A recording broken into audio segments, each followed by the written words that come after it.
Hello everyone, গোলাপ প্রেমী ভাই বোনেরা, আপনাদের জাতীয় সমস্যা নিয়ে হাজির হলাম। আপনাদের জাতীয় সমস্যা ভিডিওতে গাছটা দেখে তো বুঝতে পারছেন, এটা হলো ডাবল ডিলাইট। অনেকেরই পছন্দের তালিকায় এটা আছে, লাগবেই। পৃথিবীর সব থেকে সেন্টেড গোলাপ এটা, কিন্তু সমস্যা হচ্ছে গাছের বৃদ্ধি হয় না, মারা যায়। এরকম সমস্যায় সব থেকে বেশি ভোগেন এবং তার কারণে বারবার আপনি ডাবল ডিলাইট কিনছেন আর মারা যাচ্ছে, আবার কিনছেন আবার মারা যাচ্ছে, এরকমটা হচ্ছে। আমরা আমাদের সাথে যে গাছ থাকে, প্রত্যেকটা গাছই যে চরিত্র, জেনেটিক্যাল যে চরিত্রগুলো থাকে, সব ভিন্ন ভিন্ন চরিত্র থাকে।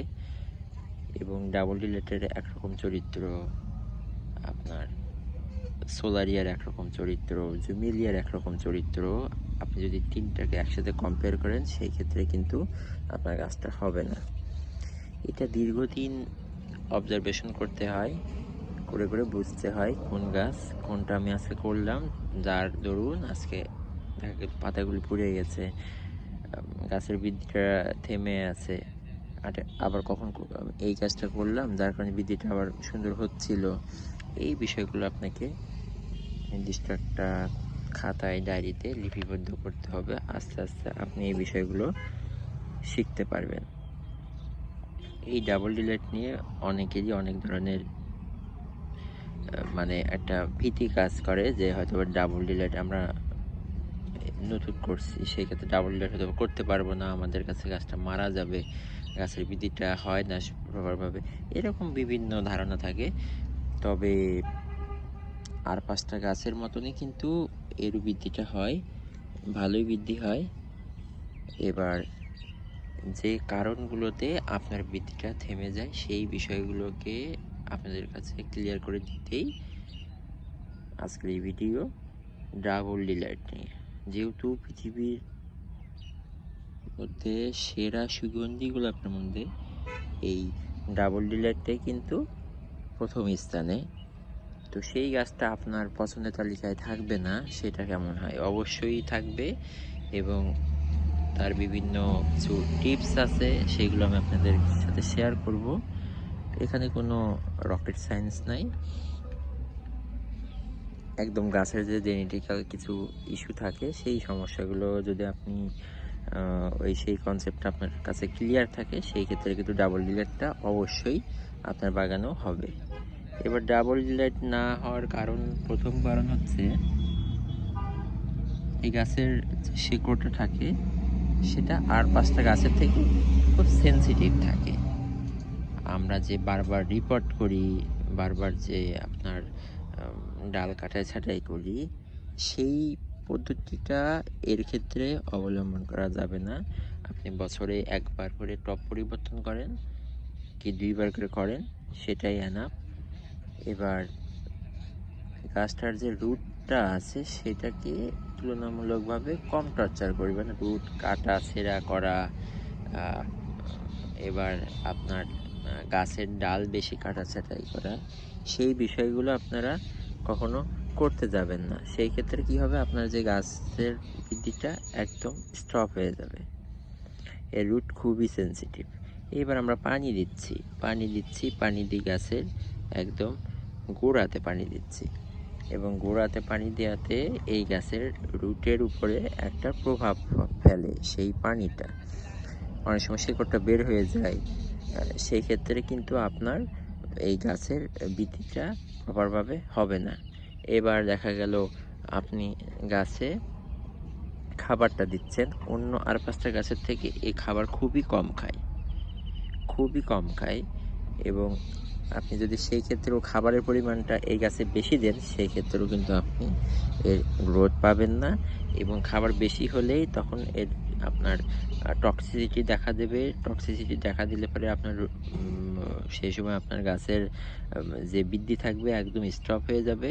আপনি তারপর আবার ভাবছেন যে খাবার দিব আমি আবার, যেহেতু গাছের বৃদ্ধিটা হচ্ছে না, সেই ক্ষেত্রে কিন্তু আবার টক্সিসিটির পরিমাণ এমন লেভেলে বাড়বে, তখন কিন্তু আপনার পুরো রুটটাকে বার্ন করবে। আর রুটটা যখনই বার্ন হবে তখনই কিন্তু ডাইব্যাক দেখা দিবে, এবং ডাইব্যাক দেখা দেওয়া মাত্রই আস্তে আস্তে গাছটা একদম শেষ হয়ে যাবে। আপনি কোনোভাবেই ডাবল ডিলেটকে আর আপনার ছাদে রাখতে পারবেন না, একদম পুরো ধ্বংস গাছটা। তো তার জন্য অবশ্যই আপনারা একদম লিমিটেড খাবার দিবেন, খুবই কম পরিমাণে খাবার দিবেন, কখনোই বেশি পরিমাণে একবারে অনেক খাবার দেবেন না, সেক্ষেত্রে কিন্তু আপনার গাছটা নষ্ট হয়ে যাবে। এবং পাতায় বিভিন্ন ধরনের আপনার এনপিকে একদমই আপনি ব্যবহার করবেন না, কারণ এটা ফলিয়ার স্প্রে যেটা থাকে, ফিডিং থাকে, একদমই নিতে পারে না। আপনি ফলিয়ার ফিডিং করলে পরে পাতায় বিভিন্ন ধরনের স্পট আসবে, এবং এমন দেখা গেছে একটা স্প্রে পরে পুরো গাছ হলুদ হয়ে পাতা ঝরে গাছটা কিন্তু আস্তে আস্তে ডাইব্যাকের দিকে চলে যায়। আর যেই গাছের পাতা আপনার থাকবে না, ঝরে যাবে, সেই গাছে ডাইব্যাক হওয়ার চান্স অনেকাংশে বেড়ে যাবে। তার জন্য অবশ্যই আপনারা পাতায় কোনো প্রকার খাবার স্প্রে করবেন না, সেই ক্ষেত্রে কিন্তু পাতা এরকম ফ্রেশও থাকবে না, আস্তে আস্তে কিন্তু পাতা যা আছে সেগুলো ঝরে যাবে, এবং পাতা ঝরে যাওয়া মানেই আপনার গাছে ডাইব্যাক মাস্ট আসবেই। আর ডাবল ডিলেটের ক্ষেত্রে ডাইব্যাকের প্রবলেমটা সবাই ফেস করেন।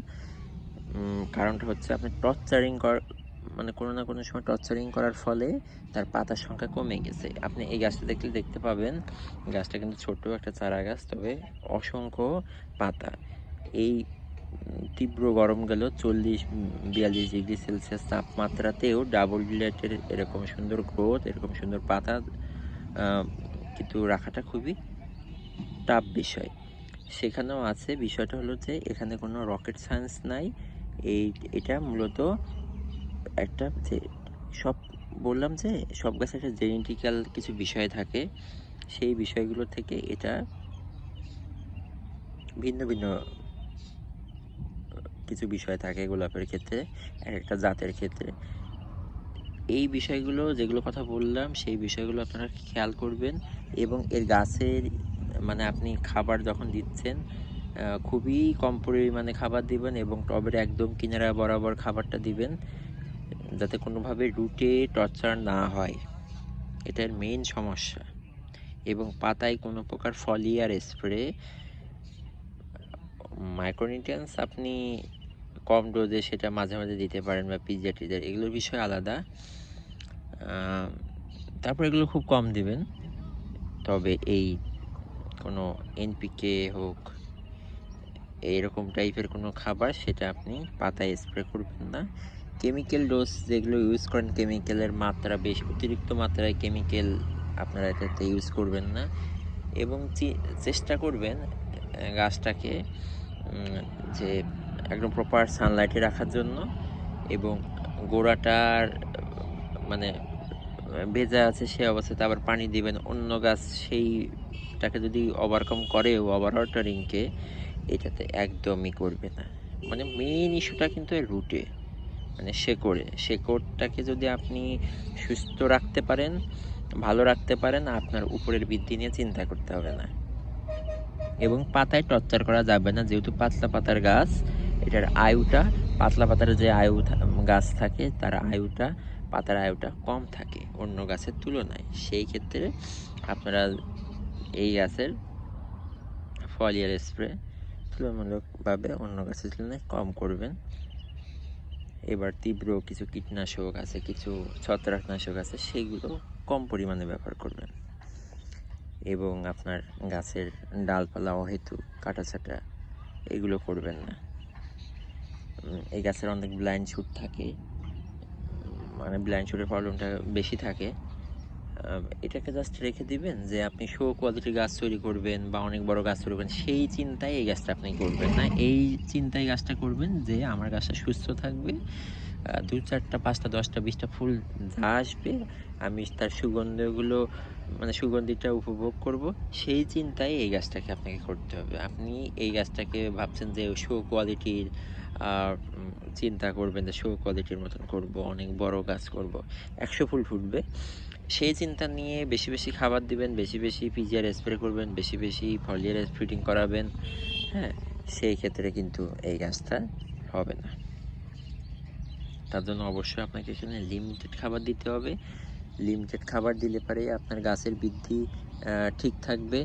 আপনি দেখবেন যে গাছের বৃদ্ধি ঠিক আছে, গাছ বাড়বে, কিন্তু যখনই আপনি বেশি খাবার দেবেন তখনই কিন্তু গাছের বৃদ্ধি স্টপ হয়ে যাবে এবং তুলনামূলকভাবে বিনা কারণে টপ পরিবর্তন, বিনা কারণে রুট মানে শেকড় কাটাই ছাঁটাই, ডালপালা কাটা, এগুলো থেকে বিরত থাকবেন এবং পানির বিষয়টা খেয়াল রাখবেন যে অবশ্যই পানিটা দেবেন, গোড়াতে পানিটা দেবেন না, প্রয়োজনে মগ দিয়ে দিবেন, কিন্তু যাতে গোড়াতে কোনো আঘাত না পায়, গোড়াতে কোনো টর্চারিং না হয়, সেক্ষেত্রে কিন্তু ডাবল ডিলার আপনার ছাদে হবে না।